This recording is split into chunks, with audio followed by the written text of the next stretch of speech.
I really appreciate everyone being here this morning. I'm David Collinsworth, the GM CEO of VRA. We have a lot to talk about. Probably take an hour to hour and a half, including lunch. We'll get you back, give you your day back. We have a lot of interesting news. We've made a lot of progress. We're going to talk to you about the water supply. The good Lord's been real good to us the last few months. We've actually released a lot of water. We're storing a lot of water, so despite the condition that our neighbors to the south are in, the Brazos Basin is really good shape for a long time. So you'll hear a little bit about that. We're going to talk to you a little bit about our Whitney reallocation efforts that are ongoing. We're going to talk with you a little bit about Allen's Creek. We've mobilized some heavy equipment, and there's some things that are actually going on at the site. So I heard somebody told me one time that the VRA is really slow. We're not. We're methodical. Correct that. We're methodical. But in the text of saying they're like an aircraft carrier, once they get started, they're hard to turn around and stop. And I think that's what you're going to hear this morning with the Whitney reallocation. We're moving down the road with Allen's Creek. We're moving down the road, and then we'll finish the conversation up by showing you the numbers and everything, all of the projections that we're looking at. The numbers that we've projected for 5 and 10 years out are pretty close to the same projections that we've been showing you for a few years. However, I want you to know this. I went to our board of directors a little over a year ago, before this legislative session, before Trump became president, and we didn't use the word Doge, but we used the word efficiency. And we are going through every component of our organization to make sure that we are as efficient as we can be. And efficiency to me means dollars saved. It means doing our projects either faster or, I hate to keep using the word efficiency, but more efficient to where we're saving time and we're saving money. The first thing that we did was we completely reorganized our organization to line up our lines of business more appropriately, to improve our communication chain of command, so that the way that our organization is going to change in the years to come because of the construction projects that we're going to be in will make us, again, more efficient and a better operation. So we're doing that. We're going to continue to do that. In the months to come, I will report more on the things that we're doing that we hope, again, turn into dollars saved for our customers. So anyway, there's that. Before I turn the program over to Peyton, to Aaron, okay. Aaron, Peyton. Peyton did it the other day. This is our second meeting. Aaron's going to do it this morning. I want to introduce a few folks to you. I just saw the McLennan County Judge Scott Belton, walk in. Scott, where are you? Judge, thanks for being here. Judge, I really appreciate your leadership in McLennan County and everything that you've done to really get local communities focused on water.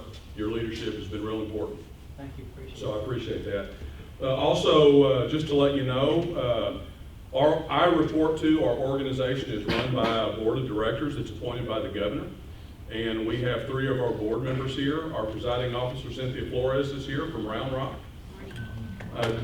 Judy Crone is here. Dr. Judy Crone from the Georgetown area is here. And also Ford Taylor from the Waco area is here. And I'm really appreciative of their efforts and them coming to our meetings. They are in touch with me consistently about the things that the VRA are doing, and they're very concerned about where we're going, excited about where we're going, and they'll be a part of this all along the way. So anyway, I'm going to turn the program over to Aaron Abel. Aaron is our, go to his slide. When it's raining at night and you're pulling the covers up going, man, this rain sounds wonderful, him and his staff aren't doing that. They're working around the clock to make sure that we're releasing water and protecting our reservoir. So Aaron, I'll let you take over. Thanks, David. I only have about 4 or 5 slides to talk recently about the rain, obviously, and what we've seen thus far this year and the last couple of months. We'll talk a little bit about the status of the reservoir system and talk a little bit about what may happen in the future, the rest of this year as far as precipitation outlook. So this is a graphic that we update weekly. Many of y'all probably see this from time to time, but this is the status of our reservoir system. So, our system, obviously, it's 11 reservoirs, 3 water supply reservoirs that we own and operate, and then 8 other core reservoirs that are multi-purpose.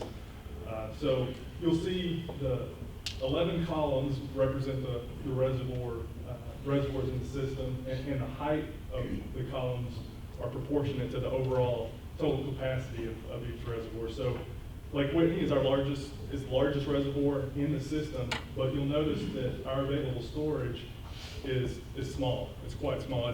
It represents less than 10% of the overall storage when Lake Whitney is full. To the right, you'll see the Gulf Coast, and to the left, obviously, Possum Kingdom is our most upstream reservoir. So overall, we're at 99% full. We're storing over 1.91 million acre feet of water within the 11 reservoirs. We still are in stage 1 drought watch for Stillhouse Hollow and Georgetown. So those are the only 2 reservoirs that are not either full or actively storing water in the flood control pools. So, stage 1 drought watch represents a 5% reduction in water use. So we're 99% full. One thing that I wanted to mention is, so over the last 7 months since January 1st occurred, we've released about 1.6 million acre feet out of the 3 reservoirs that we own and operate. So that's Possum Kingdom, Lake Granbury, and Lake Limestone. Compare that to what we typically release between January and late June. The average is around 1.5 million acre feet. So, that's significant. And that represents the total amount from January 1st through the end of June. So as far as the year-to-date observed rainfall, this is a graphic that we received from the National Weather Service. You'll see each of the 11 reservoirs depicted as the circles and labeled there. The legend on the left is the rainfall observed from the year-to-date, so from January 1st to this day. And you'll see that most areas of the basin have received 20 to 30 inches of rain already, and most areas, especially upstream of Possum Kingdom, they don't get 20 to 30 inches of rain. So that some areas have already received their annual rainfall, and a lot of this fell in the last 2 months. So areas around just upstream of Limestone have received 30 to 35 inches. So we've had some significant releases out of Lake Limestone in the last 3 to 4 weeks. And you'll see overall, obviously rainfall increases from west to east, and that's kind of what we're seeing so far this year. And we're obviously kind of entering summer next week. We're supposed to have some pretty high temperatures.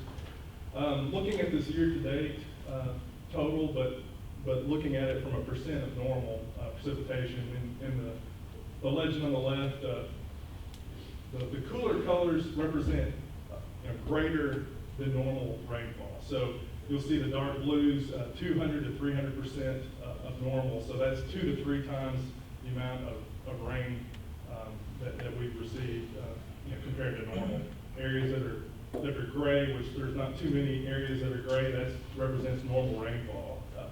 And then, obviously out in West Texas, we've seen below normal rainfall, but outside the basin more or less. Now, the 60-day percent of normal precipitation, most of this rain that we've seen over this year so far really has fallen since about mid-April. Easter weekend was the start of most of our significant releases, and you'll see that upstream of Possum Kingdom we have received significant rainfall, and Possum Kingdom, Granbury, and Lake Whitney are all full, releasing water, and it's kind of abnormal. Most of the time, we don't see as much rain upstream of Possum Kingdom. So you know, we've seen significant rainfall over the last 2 months. As far as the long-term seasonal precipitation outlook, these are graphics that are produced by NOAA, the National Weather Service. And the green shaded areas represent probability of above normal rainfall, and then the tan areas represent below normal, you know, the probability. And each one of these graphics represent a 3-month long-term average. So the top left is July, August, September, and then the middle upper graphic is August, September, October, you know, so on. So you'll see, okay, so we're in the equal chances. So, you know, there's really no long-term indicator of whether we're gonna see above or below normal rainfall. So it's kind of like a flip of the coin. You know, we may have, you know, we're probably gonna have some wet periods, we may have some dry periods over the next, you know, 6 months or so into the early 2026. These are updated monthly, typically around the middle part of the month. So, you know, that kind of concludes my presentation. I think that we have Peyton Lisenby, our Senior Water Resources Planner, is going to come up and give a briefing. I know it's not cool for staff to ask questions, but Oh, I'm no, going to ask you a cool. question. No, it's- Talk a little bit about how much water we've released out of the 3 reservoirs in the last 2 months, and then talk just a tad about the conditions of the Colorado Basin and Guadalupe. Okay. Yeah, so, yeah, as I mentioned, we have had some significant releases. Lake Limestone, last 2 or 3 weeks, we had a pretty significant rainfall event, you know, 8 to 10 inches, and you know, we had a peak release of, you know, over 35,000 CFS. So we have released, you know, quite a bit over the last several months for the 3 reservoirs. You know, and I mentioned, you know, around 1.4 million acre feet of water over those 3 reservoirs. And then also, as far as the Colorado system and, you know, the GBRA system, you know, really as you go south and west of here, they are still in significant drought conditions. You know, they did get some rainfall over the last month or so and some inflows, but not really enough to, you know, turn around the curtailments that they're seeing. I think, you know, Canyon Reservoir is, you know, that they were breaking records as far as low lake levels, and you know, they've gotten some increases over the last month or so, but you know, they're still going to be reeling with drought this summer. Thanks, Aaron. Any questions for Aaron? You sure? Okay. The reason I asked that question is because I just wanted to make sure that as we go through the summer, I think if you follow the water in the media, you're going to see a lot of chatter about how dry and the agricultural impacts from the droughts that those 2 basins are in. And I just want to make sure that everybody realizes that none of our water flows into Travis County, to the GBRA to help manage those water supplies. Obviously, we do move water into Williamson County, into a reservoir there, but our water can't bail them out. Our next presentation is Dr. Peyton Lisenby, and he's going to come and talk a little bit about Whitney reallocation and some other stuff. So, Peyton.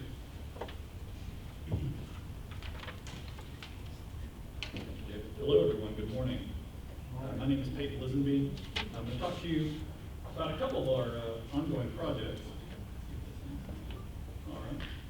First one being one we put a significant amount of effort into and we've made a significant amount of progress on in the past couple of years, and that is our ongoing effort to examine the feasibility of reallocation at Whitney Lake. Now, this is a U.S. Army Corps of Engineers study. Brazos River Authority serves as a sponsor for the study. We help pay the bills. But the Corps does most of the heavy lifting regarding the analysis. BRA assists in some data analysis, assists in providing data. But we're partners on trying to assess what the options are for improving the water supply capabilities at Whitney Reservoir. In Aaron's graphic earlier, you saw the layout of our basin. Whitney is our main stem reservoir and the most downstream. So there's PK at the top, then Granbury, right, and then Whitney. It's still pretty high up in the basin. And I point that out because Whitney as you'll come to see in a couple slides, is unique in a couple ways and special in that it is very strategically, geographically located in an area where you can have a lot of good supplies met downstream of Whitney because of its location in the upper basin. Very basically, Whitney Reservoir is a core reservoir. Its primary professionally intended purpose, of course, is flood control, and of course it has a substantial flood control pool, over 1.3 million acre feet. That being said, it also has a pretty big conservation pool, or water that's stored for a specific purpose. It is a multi-purpose reservoir, and so within the conservation zone here, between elevation 533 all the way down to the 448, that's the lowest invert that you could actually release water from. There is over 600,000 acre feet of storage, and that is split in its intended use between water supply needs and hydropower needs. Now, BRA, we hold the water right for the water supply needs in this reservoir, right? So we have a storage contract with the Corps that allows us to have a bucket to keep our water in, and we have a water right with the state, which allows us to use that water in that bucket for beneficial purposes for the people of Texas. The rest of the water, besides our use, is for hydropower purposes. And so the splits here, the way this reservoir is divvied up, can very simply be seen in this way. It's a little bit more complicated than that. This is also one of the reasons Whitney is unique and special in terms of its reallocation potential. There are more options, there are more avenues, more adjustments that could be made to increase water supply potential, more so than a regular Corps of Engineers reservoir that wouldn't have any hydropower capability. So, within this conservation area here, it's actually busted up a few different ways. I mentioned before, BRA, we're managing the water supply portion. We have a contract, storage contract with the Corps of Engineers that gives us 22%-ish of the water that lies between elevation 520 and elevation 533. So we have 22% of that space, and that space is where our water right allows us to use a reliable supply from that space. The rest of the water, between 520 and 533, is for hydropower generation. Now below 520, down to 448, this is a very substantial, over 350,000 acre foot of water. That water is there simply to hold up this layer of water here. Imagine the power head reserve here is a large, wet table. It's there to ensure you have enough hydraulic head so that the water in this layer is usable for generation purposes. So when you look at the current way in which the reservoir is divvied up, not a lot of it is actually used for water supply, right? Less than 10% of this entire space is actually reserved for water supply. And so it begs the question, especially now as water supply demands are increasing as we speak, projected to increase substantially in the future, what room is there? What options are there? How feasible is it to reimagine how this reservoir is split up? Can we change these boundaries and increase water supply without hurting any of the other authorized uses, right? Now is a very opportune time to consider that. So in that effort, we've partnered with the Corps, as I mentioned, to undertake what's called a feasibility study. And that's a very specific type of study that has a very specific structure. It's a 3-year analysis, shouldn't cost more than $3 million, and it's evaluated or assessed at 3 levels of Corps of Engineers, at the district level, the Fort Worth district, at the division level, Southwestern Division, and at the headquarters level, that's Washington, D.C. They evaluate the analysis of this reallocation feasibility study. The point of the study is we need to assess alternatives. What options are there for reimagining how this reservoir is divvied up? Can we create different scenarios? That's all an alternative is a scenario, a postulation of additional water supply storage so that we can meet immediate and future needs in the basin. Once you have that array of alternatives, you need to assess what volumes become available for each alternative, right? Each alternative is going to have a different combination of maybe moving those boundaries around. I'll show you a bit more of that in a second. So each one is going to have a different water supply benefit. And then you have to pick the one that works the best, right? All of these alternatives are going to have a water supply volume, but they're also going to have some sort of impact or some sort of influence on how other authorized purposes operate, whether that's hydropower purposes, recreation, flood control. Depending on the alternative, they can influence the way the other elements of the reservoir are enacted. And so the ultimate goal here is to identify the best alternative. And best here is really defined in what has the best national benefit, what is the most highest and best use of the water in the reservoir, so that we can improve our system efficiency while minimizing environmental impacts and effects on other authorized purposes. This is another very special thing about Whitney. It's already there, right? There's potentially a lot of water available, potentially for water supply. And that water can be made available without having to build another reservoir, without having to have substantial environmental impacts, substantial costs associated with it. So it is a unique opportunity based on where it is, based on how much is there that's available to be supplied, and based on how little impact, comparatively, that you could achieve while obtaining a healthy amount of water supply. And so these alternatives, there's an array of them, but they all essentially examine moving these boundaries around. Okay, so you'll have an alternative that looks at, can we take a little bit of the flood pool and dedicate that for water supply? How does that affect the flood pool's job of mitigating and managing and controlling flood events? Can we simply adjust this boundary here, the 22% versus 78% split in this pool between 530 and 533? Can we adjust that and still get along with hydropower use, but also increase our water supply?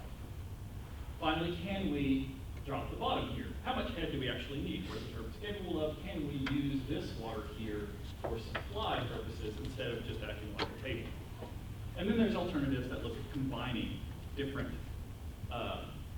options here. Can we do both? Can we do two of these? Can we do all three? So the array becomes quite populated, and the analysis becomes quite large. And the Corps of Engineers has a big job on their hands to do this feasibility study, to analyze all the different possible water supply volumes associated with different combinations of these boundary adjustments, and then what the impacts of all of these combinations of alternatives are on the existing purposes and on water supply benefits. So, as I mentioned, it's a healthy effort. We began this study, we began assessing this back in the spring of 2023. And I would say that was the beginning of the feasibility study. The RA obviously committed a lot of resources and time and efforts advocating for the need for this study prior to 2023, right? And those efforts paid off. We executed a FCSA, a feasibility cost-sharing agreement with the Corps of Engineers, and that commits us to paying about half the cost to get this study done. We spent the summer essentially trying to come up with that array of alternatives. What are all the possible options for assessing water supply increases in the reservoir? And then the fall, we refined that list, and we got the Corps' vertical team, VTAM, vertical team alignment memo. We got their approval, essentially bless the project going forward and analyzing these alternatives. Spring, really heavy lifting began, and that was actually making the model. So the Corps employs a software package called Riverware that allows the Brazos Basin and all its reservoirs to be modeled together as a system, and it allows you to put in different alternatives, different model scenarios, and see what happens when you change the boundaries at Whitney. What does that do to water operations in the basin? So we got that model developed, spent the summer making it better, in fall making it better, making it work better, refining the alternatives analysis. The big news is, and the reason we're able to come to you today with kind of a meaty result, is we've worked towards what culminated in the spring of 2025 in what's called a TSP, a tentatively selected plan. This is the plan that, thus far, looks like it's the best, right? That's why it's called tentative. This is the plan that stood out above the others as being perhaps having the least amount of impact while also giving us the most amount of water supply benefit. And in the very near future, this summer, in late July, Corps of Engineers is going to complete writing the study up to come up with what's called a draft report and notice. So this is going to be noticed to the public. Corps of Engineers is going to publish a report presenting the tentatively selected plan alongside all of the other alternatives, showing you what the impacts of those alternatives are, what their details are, and showing why the TSP was ultimately selected, why it's the best plan. That's going to be hosted. That public report is going to be put on the Fort Worth District's website. It's available for anyone to go look at. And we've also reached out to a lot of different partner agencies and stakeholders, state agencies as well as federal, to also make sure that they looked at this report and provided comment. So, in the grand scheme of the study, this is a new graphic developed by the Corps to show kind of the progression of feasibility studies. We are here, right at the tip of that arrow. As I mentioned, we've developed the alternatives, we've analyzed them, we've gotten a tentatively selected plan, we're about to release a draft report. And then, once we get through this process, we start approaching where the upper levels of the Corps of Engineers start reviewing at the division level, and ultimately at the Washington level, that's the headquarters level. And this will culminate sometime early 2026 with a final report, a chief's or director's report, that will present the Corps' final analysis and final recommendation for the allocation. Again, we're about half in the money here. VRA is a non-federal sponsor. We've provided data analysis. We've provided, to the extent that we can, our expertise in setting up a system model and providing the best available data to construct the model. And without further ado, here's the TSP in graphical form. So, of all the alternatives, the one that looks the best is making an adjustment here between 520 and 533 and changing this vertical boundary from 22%, 78%, to 50-50 between water supply use administered by VRA and hydropower use. That would increase us up to about 130,000 acre-feet. At the same time, we're proposing lowering the bottom of the water supply pool here, the 520, down to elevation 512, making available another little over 100,000 acre-feet. So in total, the water supply bucket, the size of the bucket, according to the tentatively selected plan, would increase in size from its current size of 57,000 to the tentatively selected plan size of about 240,000 acre-feet. A couple notes here. One is that lowering this 520 elevation to 512 isn't unprecedented. Whitney, for the first few decades of its life, operated down to elevation 510 in terms of generating. So we're not proposing something that's never happened before. And also, these values here for hydropower allocations, this is also the amount of water set aside for hydropower that was originally envisioned, or very close to it. So because of that, we're able to achieve quite an increase in water supply while really curtailing how much impact we have on the other authorized purposes. And that's the key balance. That's why the tentatively selected plan was selected. Not only does it give us a healthy amount of water, it also doesn't seem to impact a lot of the other uses very much, which is very important. I think that's all I have on Whitney. Yes. I know that's a lot of information, so please ask away. Yes, sir. Is there any generation from the Whitney Dam now? Since so much of that is allocated for hydropower, is there any generation? That's a good question, and the answer is at least in two parts. So for the first many decades of Whitney's life, the hydropower generation was operated as a peaking plant.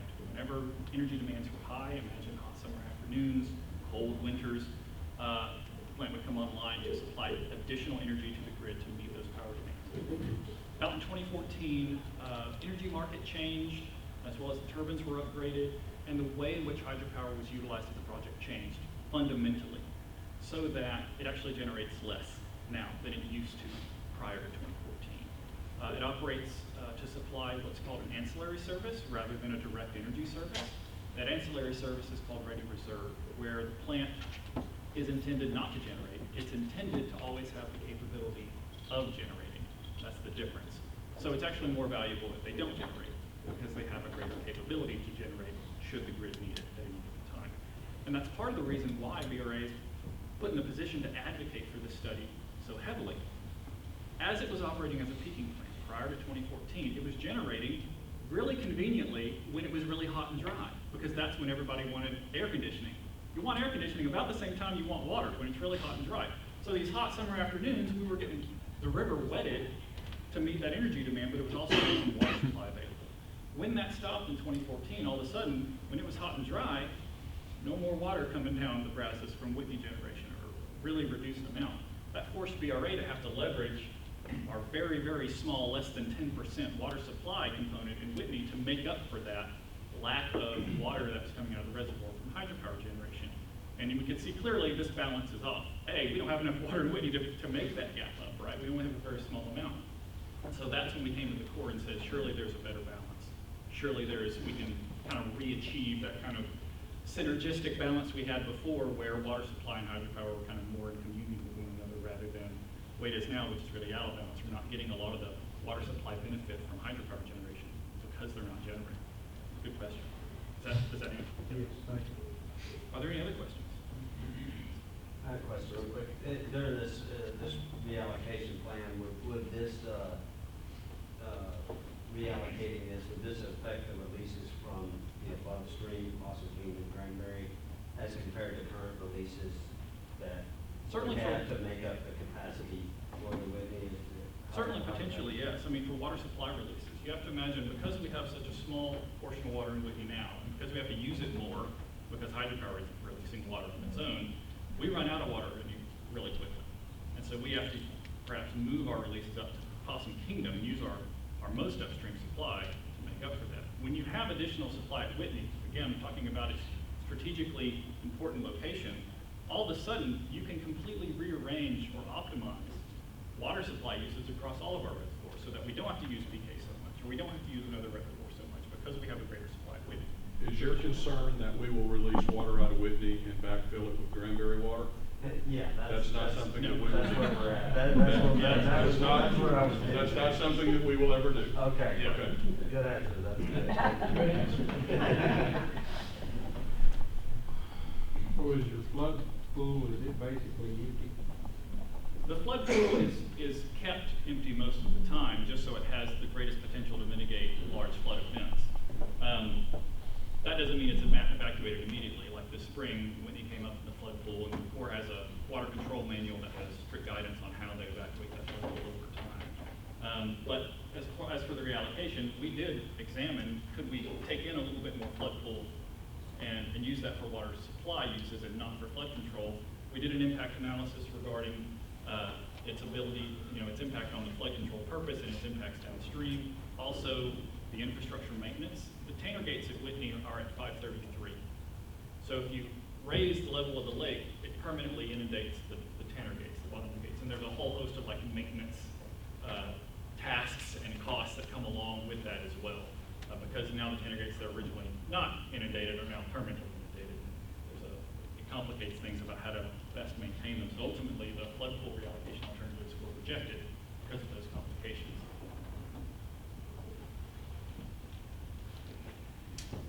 Any other questions? All right. Well, you're stuck with me for one more of these, but it's much shorter.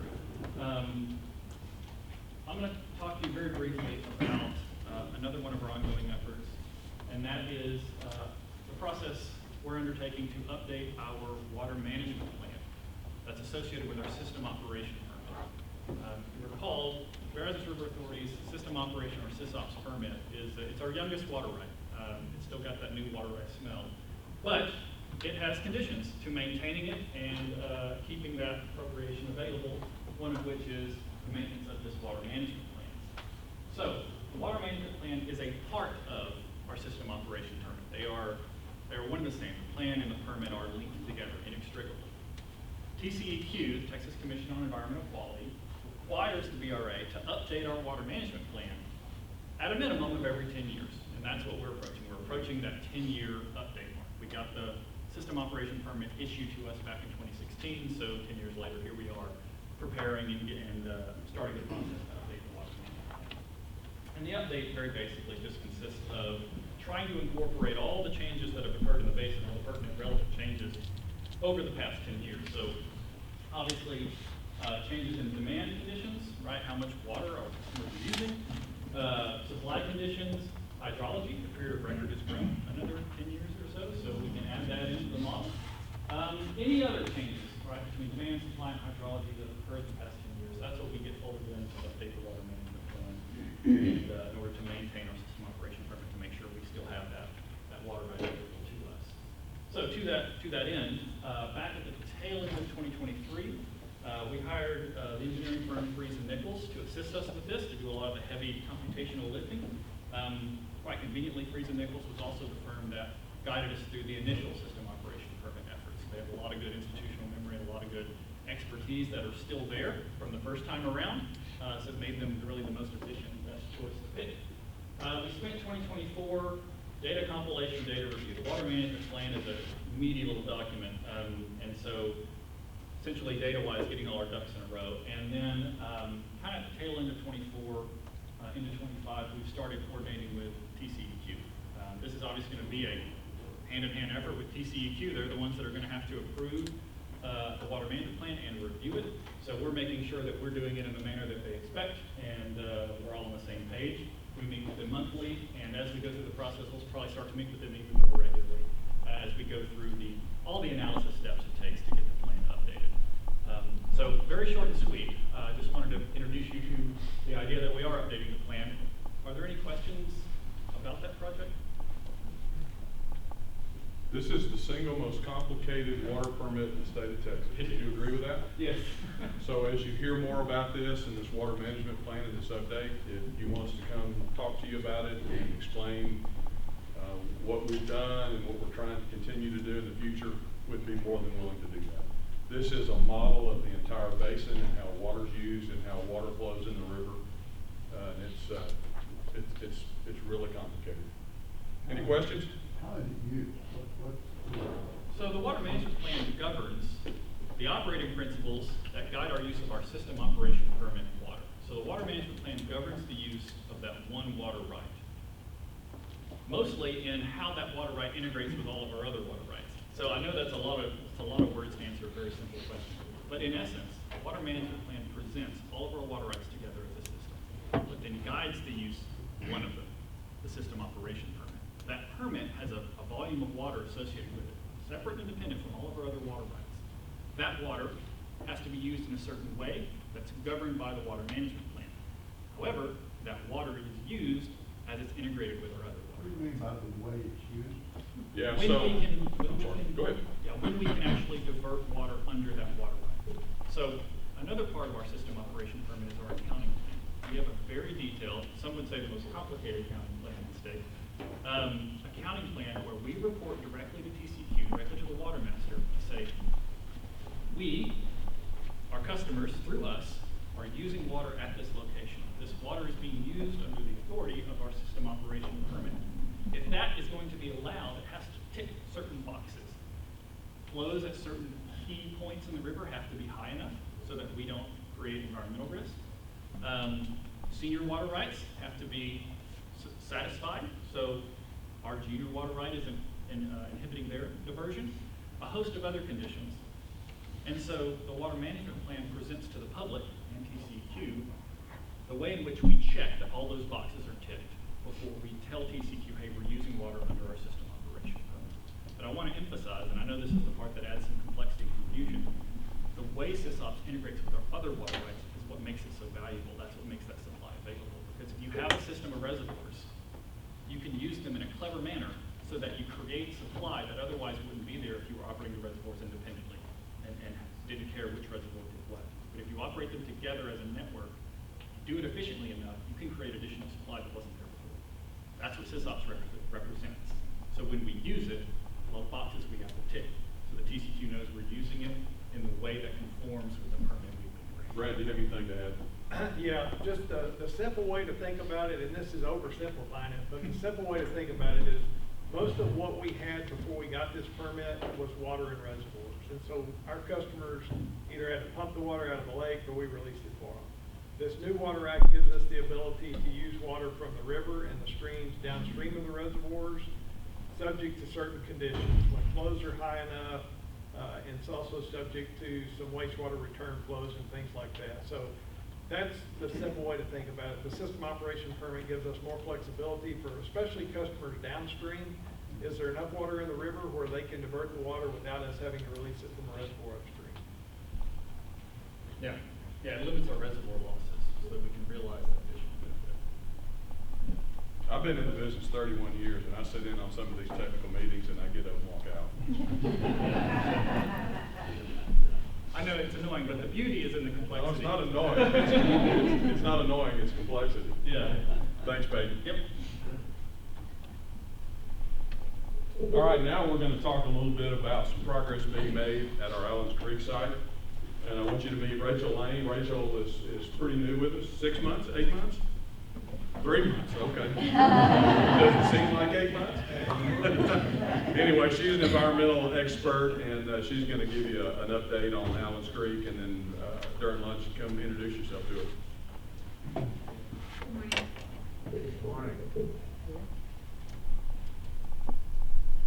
Most of you probably know about the Allen's Creek Reservoir project, but just to give you an idea of the location, it's strategically located down on the southern end of the basin.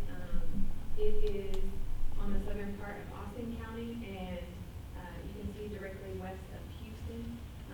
The town that's closest is the little town of Wallace. What makes it so nice is that we do have the ownership, the sole ownership of 9,500 acres there for this project. And what's envisioned is a pumped storage reservoir that will be off the channel, and we'll have a pump station located there on the Brazos to fill it for storage and use. In March of this year, we began a contract with Gannett Plumbing Trans Systems for the permitting, design work, really the early investigational work that was approved by the board, and so we're really excited about the progress that has been made since March. The current site activities are kind of fourfold. Really important initial work has been the field survey, a utility survey, and different topographical studies. These are helping us to identify the location for key infrastructure for the reservoir. And secondly, we are looking at the shape of the Brazos River there adjacent to the reservoir to help us determine the pump station location. We're looking at the water quality, that's the sediment transport studies, just to see what the water quality is in this part of the reservoir.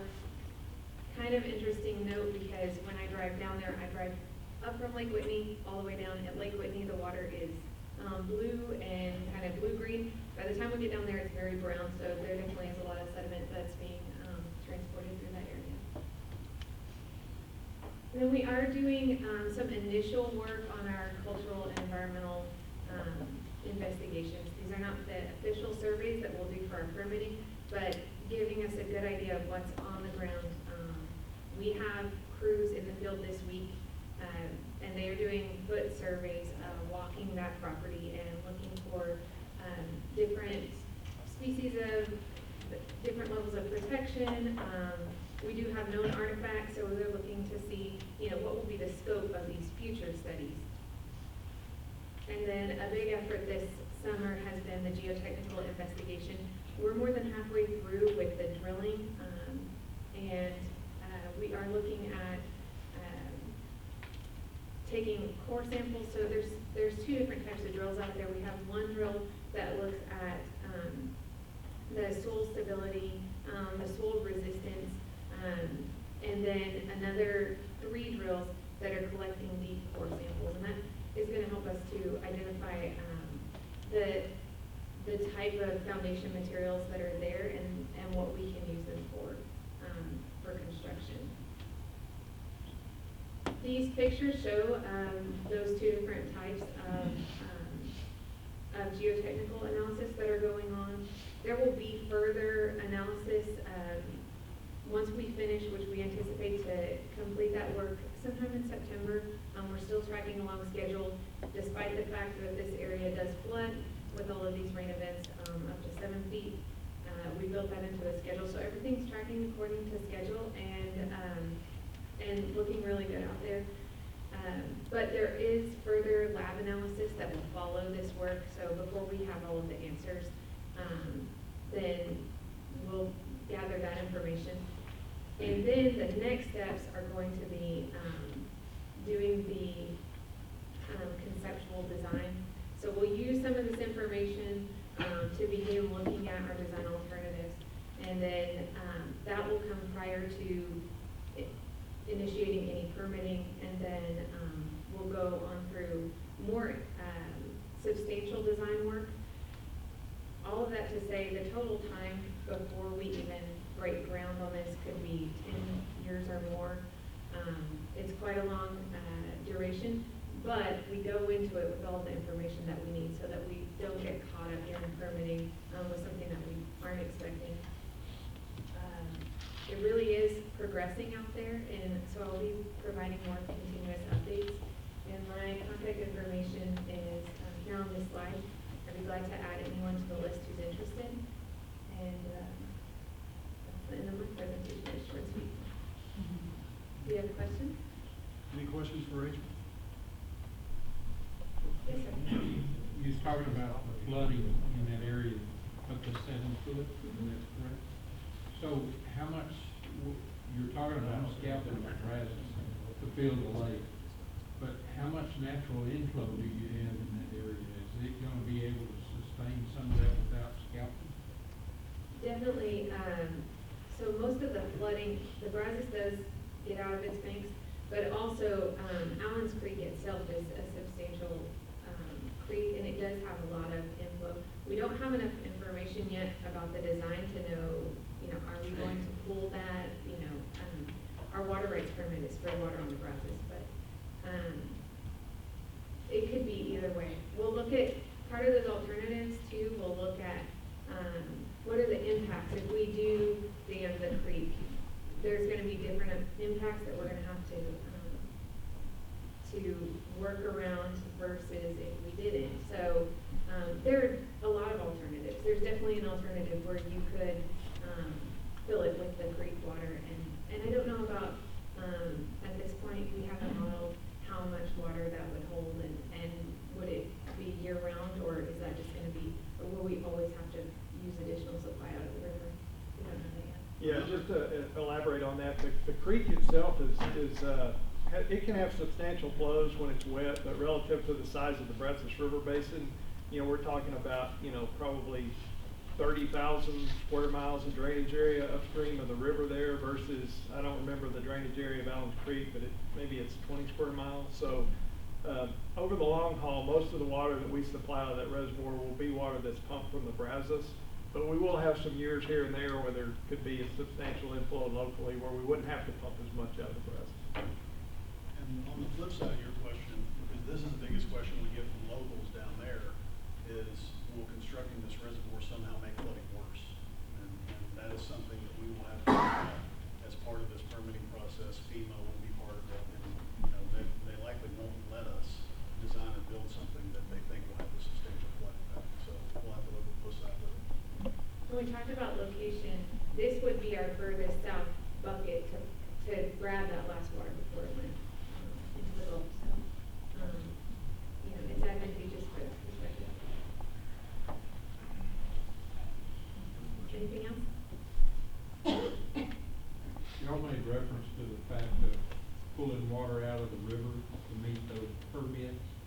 I remember when you first put the application in, and maybe I'm wrong, but I was thinking it was like 600,000 acre foot of water that goes down the Brazos that was unpermitted, and y'all were trying to get permission to use that unpermitted water to meet those permits downstream where we wouldn't have to release as much as upstream.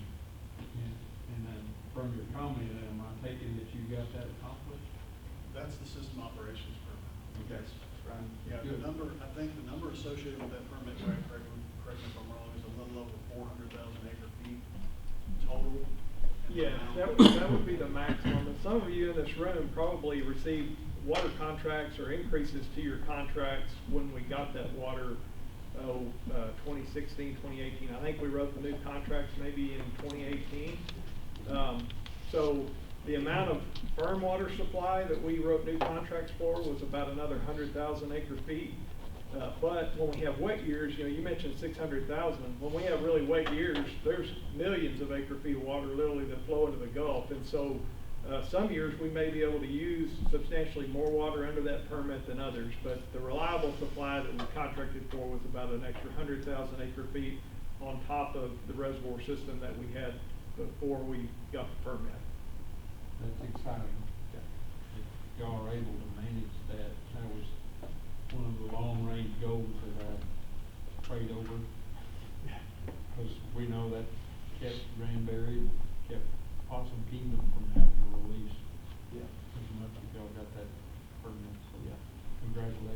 Thank you. Any other questions?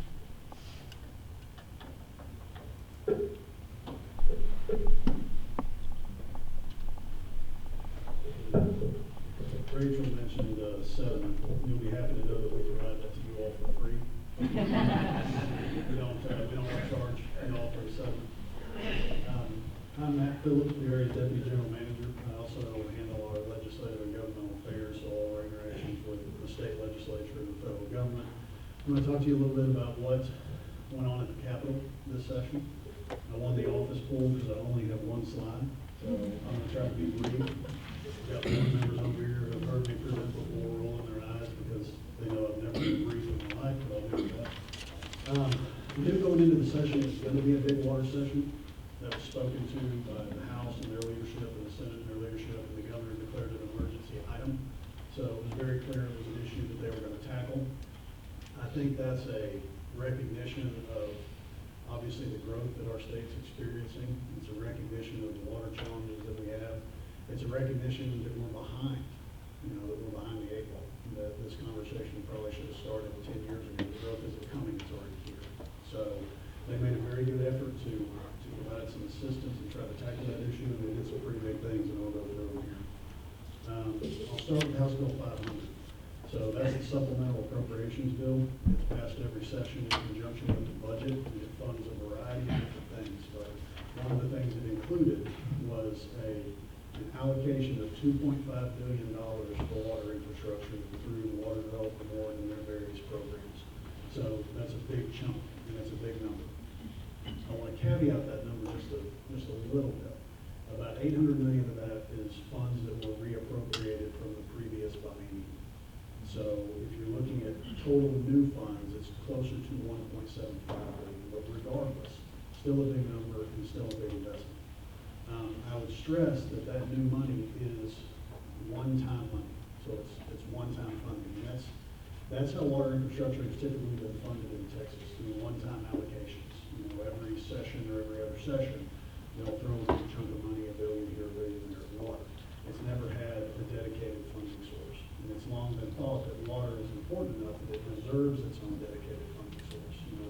Fund water like we fund roads. And it's something that's been being advocated for by those of us in the water community for probably a couple of decades at this point. And so the legislature went further than that one-time funding and did just that with the passage of HJR 7 and Senate Bill 7. Together, what those will do is provide $1 billion a year, starting in 2027 and 2047, so for a 20-year period, out of state sales and use tax toward water infrastructure funding, again, through the Water Development Board and their various funding programs. So it's a big step, it's a big leap. Again, water's never had some dedicated funding source, so a big accomplishment for the legislature. You total it all up in terms of the one-time funding and dedicated funding. It's over $20 billion in investment over the course of the next couple of decades. So they were able to get that done. Again, I think that's a testament to the growth challenges and the water challenges that our state is seeing. I want to caveat that it's not all done yet. HJR 7 is a constitutional amendment. It does have to go to the voters in November, so it will be on the ballot. These water measures typically pass. They have previously, so we don't anticipate any issues, but we'll have to wait and see what happens in November, at least as it relates to that dedicated funding. The last thing that they did, which I'll talk about, is Senate Bill 1261. It's not necessarily funding, but it's a funding tool. Senate Bill 1261 allows for debt to be issued for 50 years for certain types and sizes of projects. Traditionally, debt is issued for 30 years, particularly Water Development Board debt. So this allows that to be stretched out further. I think that's a recognition of the size and scope of some of these projects. I think the goal is also to let some of the growth pay for itself by allowing these to be financed longer. I want to caveat the 50-year funding by saying what it applies to. It doesn't apply to everything. So it will only apply to open market debt. It will not apply to Water Development Board debt. So it has to be open market debt. And it will only apply to projects or a group of related projects that cost $750 million or more. So this is for those large, massive regional projects meant to help those high growth areas. But again, another tool that the legislature provided for those of us in the water community to try to get some of these big things online. I'll finish by saying the legislature is not done, even though they adjourned on June 2nd, about a month or so ago.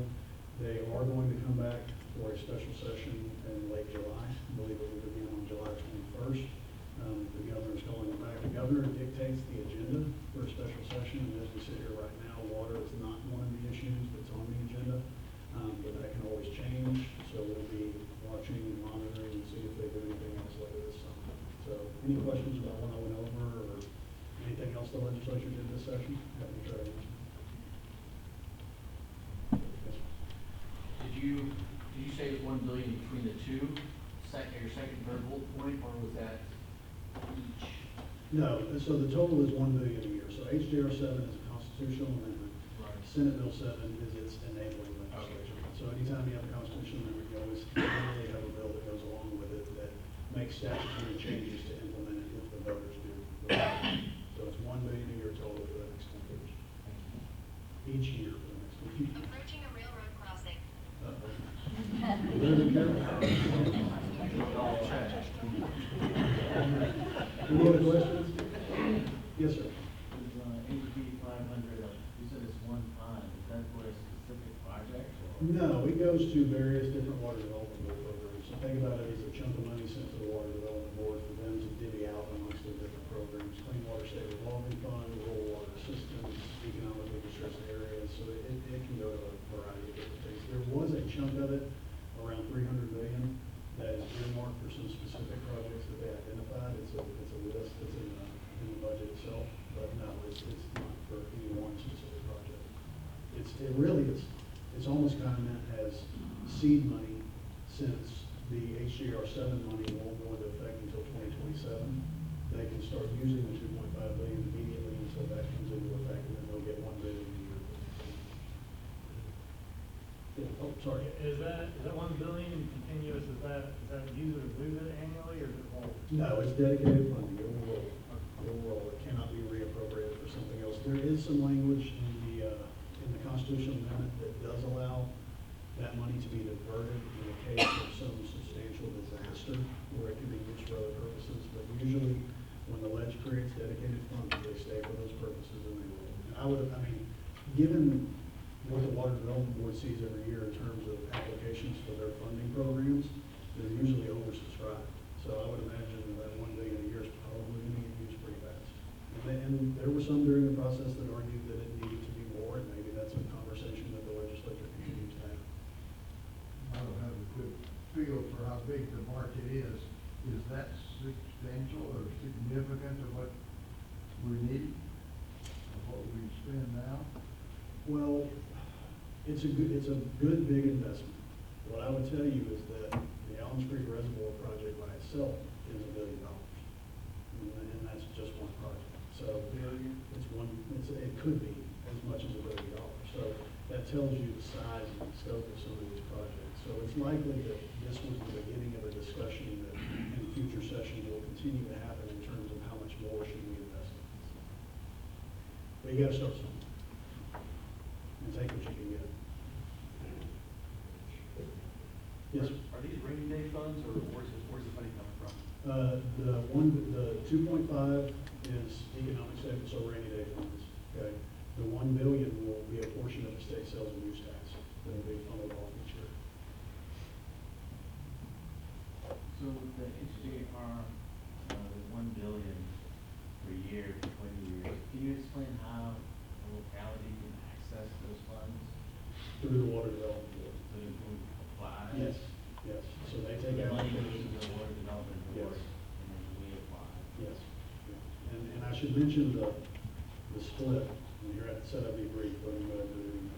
So the biggest argument they had about HJR 7 is how that funding would be allocated or split once it got to the Water Development Board. And the crux of the argument was, should most of it be spent on developing new water supplies versus things like fixing aging infrastructure and leaking pipes and those, because the Water Development Board funds any number of those things, and they're all very important.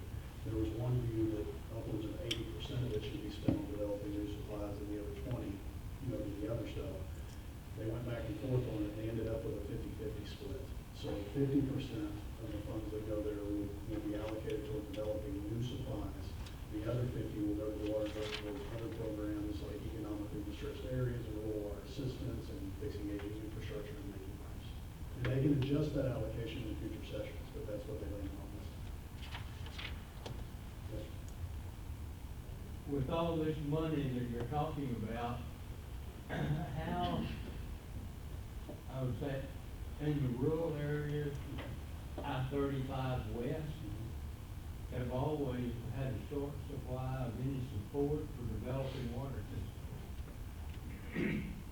Oh, they don't have an equal opportunity with the major areas, because what we're seeing on far out of West Texas is a lot of long-term, large farms and ranches that are being broken up by developers into 5, 10, 20, 40 acre slots and selling off, and people out of the metropolitan areas purchasing and moving out, and they want water.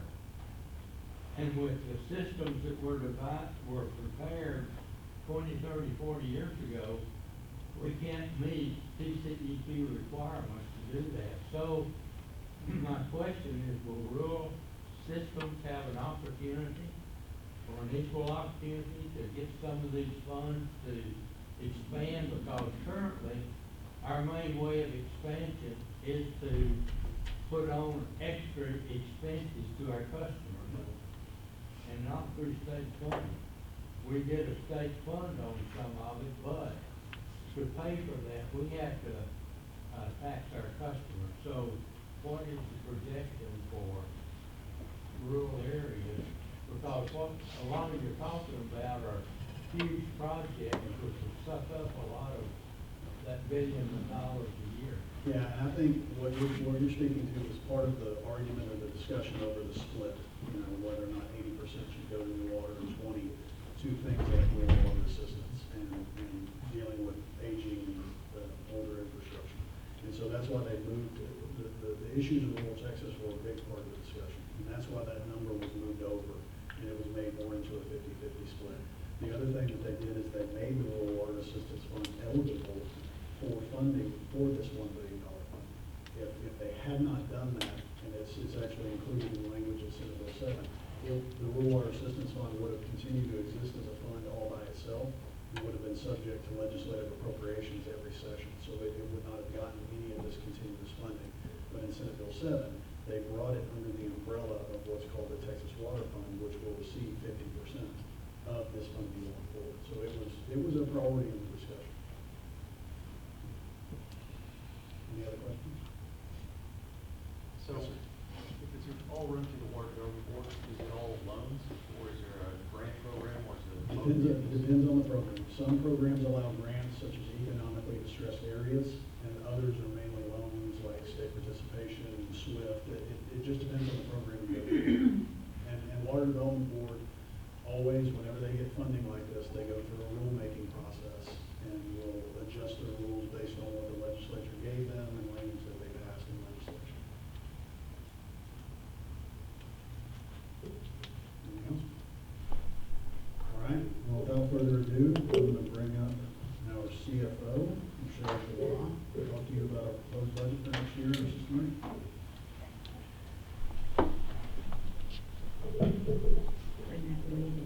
Before I get started, I wanted to mention, if anybody doesn't know, the Water Development Board is going around right now all across the state. They're having financing workshops. If you go to their website and sign up, they'll let you know, where they talk about all the programs that are available, SWIFT and state participation. I think there's one in Madisonville, maybe next week. So if you're interested in accessing some of these funds, that would be a good place to start. You can meet their staff, get to know them, they'll answer your questions. Okay, so now we're going to talk about the budget for, as I want to rename this slide, the boring stuff that you'll have to listen to before you eat lunch. So we're going to start talking about our O&M budget. That's our annual budget, our recurring operations and maintenance expenses. And looking at our revenues for next year, our non-system water sales, that's everything, all the other kinds of water we have. We're really not expecting that to change much next year.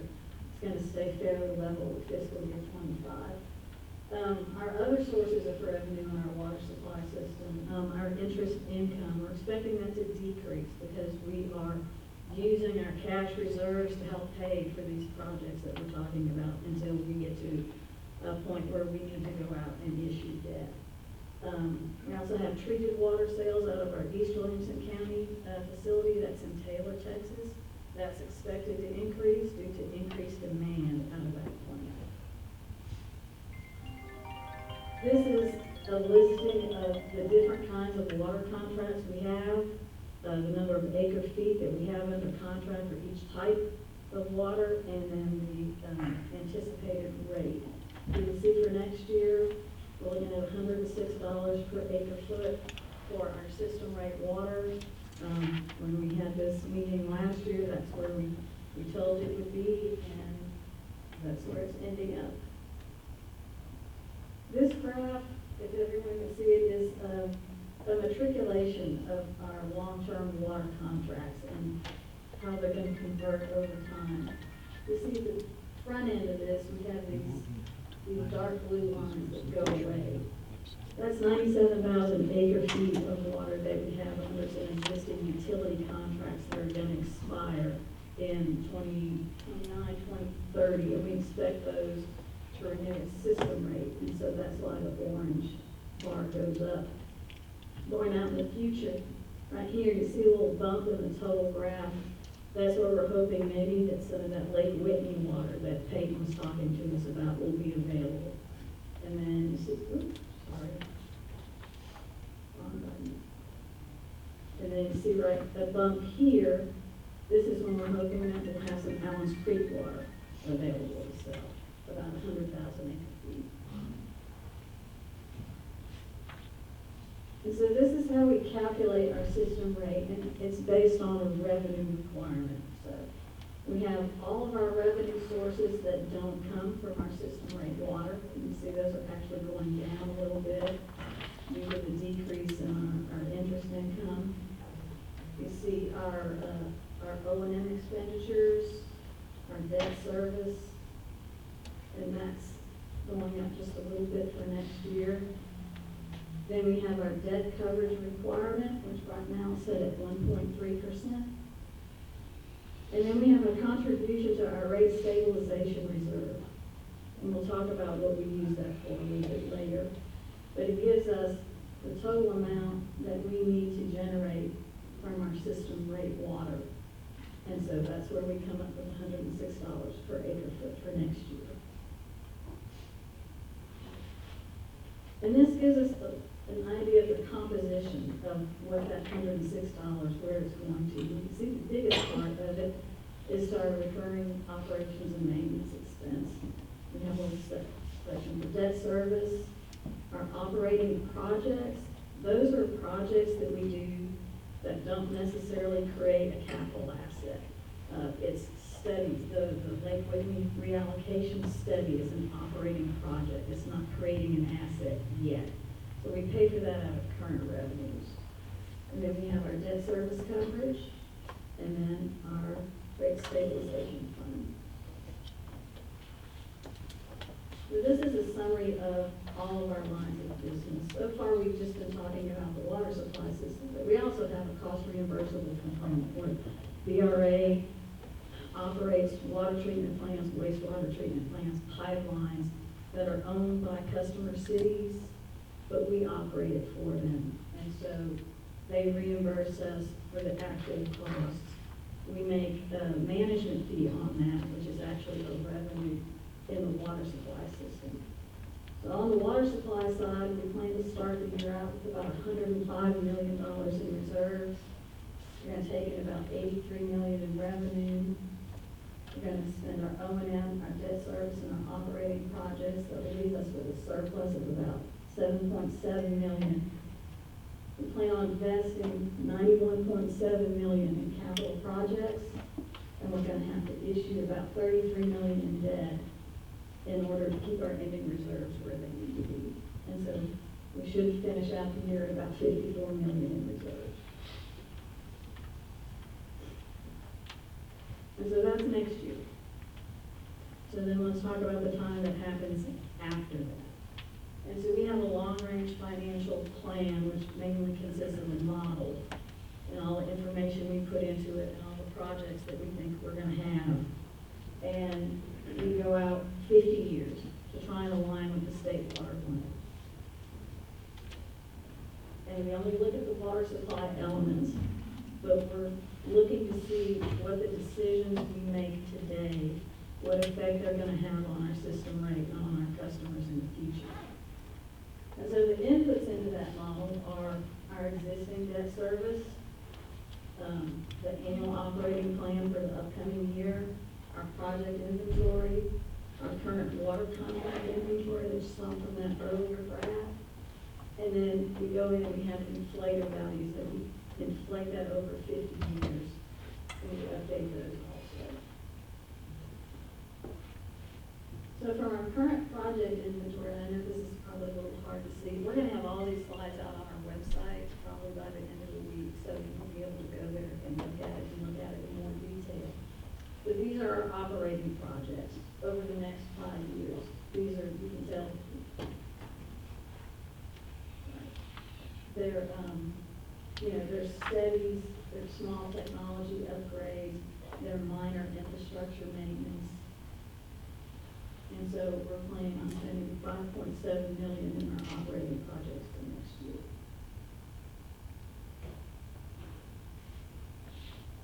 And so as we're updating the long-range plan, we apply the inflators to our current budget. We reevaluate those inflators every 5 years to make sure that they're accurate. That we go back and look at, say, the long-range plan we did in 2018 and say, where did it say our expenses were going to be in 2025? Were we close? Were we off? What categories of expenses are we not predicting correctly? And we go out and we look for another inflator that more closely mimics what's happening in actual life. And so we update those every 5 years. Whenever we have new projects coming on board, we layer in the O&M costs for those in the year that we think the project will be finished. For example, Allen's Creek or Bell House Pipeline. We layer those costs into the model. We make manual adjustments for things we know are going to happen in the future. Our defined benefit retirement plans will be fully funded in 2031. So we've gone and we've taken that expense out as we roll forward. And then project expenditures are layered in there based on the updated project worksheets. We update those every year.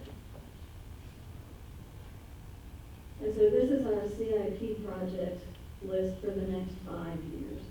So you can see in total, we're going to have about $95.6 million. One of those projects is Raw Water Line Phase 3 pumps. This is actually being funded by the customers. The rest of this is ours. And so you look at this over the next 3 years, we're looking at, well over $300 million.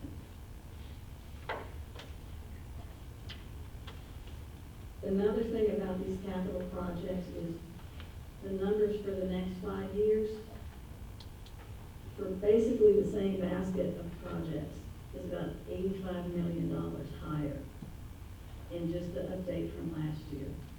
And I'm sure you're all feeling it too, but the rate at which cost of capital projects are inflating is far outpacing regular inflation.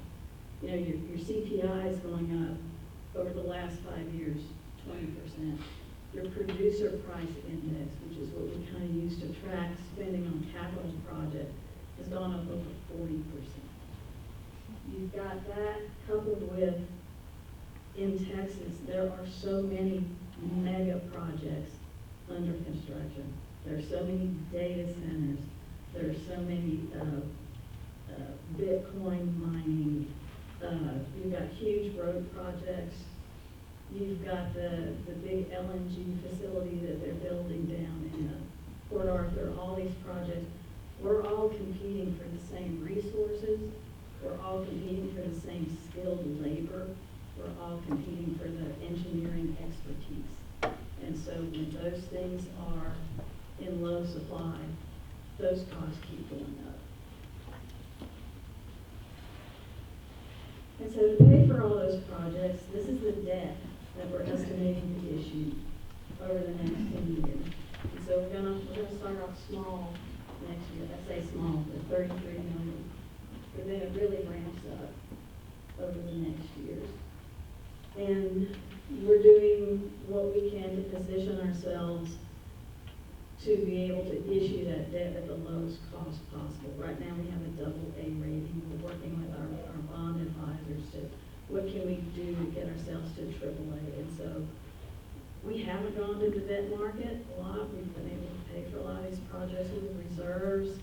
We probably need to go to the market 1 or 2 more times before we have enough experience and enough exposure for them to say, we'll upgrade you. But we're also looking at rewriting financial policies and other things we can do to make ourselves more attractive to the rating agencies. So once we have all that in there, we have some assumptions that we make that all of the non-system water supply contracts are going to renew as system water contracts, that all the ag contracts are going to renew as ag at 70% of the system rate, and that any revenue for new water created by the projects is assumed to be sold at the system rate in the year following the completion of the project, so like Lake Whitney and Allen's Creek. And then once we have all that in there, we go through the process of balancing the model. And so we have to figure out, using the tools we have available, which is adjusting the system rate, issuing new debt, using our rate stabilization reserves, how do we make sure we are making all of our financial stability tests, which we have to make coverage. We have to have a 90-day working capital reserve. We have to have a contingency reserve of $5.5 million, a self-insurance reserve fund of $500,000, and we have to have a balanced budget. And so once we've done all that, these are what our reserve balances are going to look like over the next 10 years. So you can see that the contingency and the self-insurance, those stay pretty level. This green area, the 90-day working capital, you can see that growing over time, because as our O&M budget increases every year, the 90-day reserve of that is going to go up. And then you see the rate stabilization fund, which is just kind of all over the place. I'll show you how we use that on the next slide.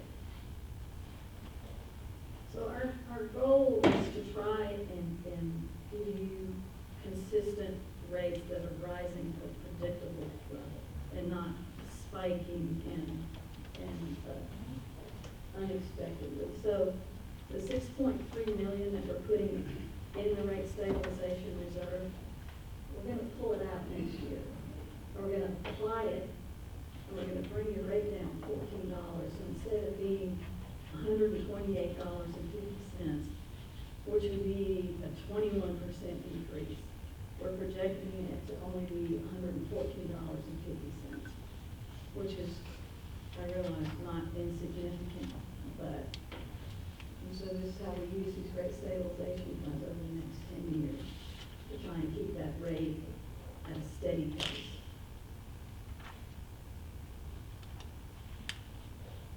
And so these are our rate projections for the next 10 years. And so $106 for next year, that's kind of right where we said it would be. Things have progressed a little more. I wanted to find $204, it's there in 2034. Last year, we had projected we could hit that number in 2035. So they're going up, and it's mainly due to the increase in the capital cost of these projects that we have to do. Now, hopefully, maybe some of the stuff for Senate Bill 1261, maybe we can use that for Allen's Creek and pay that out over 50 years instead of 30 years, and that'll help bring these numbers down a little bit. when it comes to financing the projects, well, for Allen's Creek, I'm from South Louisiana, my idea was that we could grow crawfish, but that's not, I can't get anybody to sign on with that. We will use our bond council to help us figure out the best way of financing this.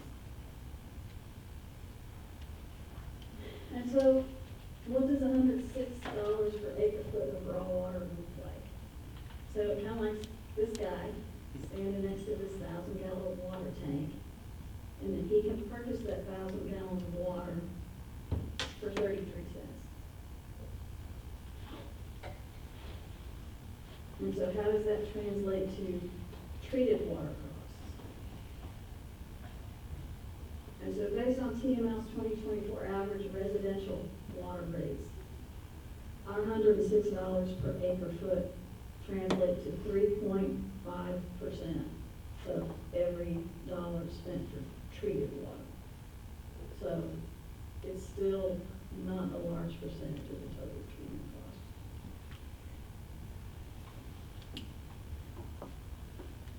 That's all I have. Does anybody have any questions?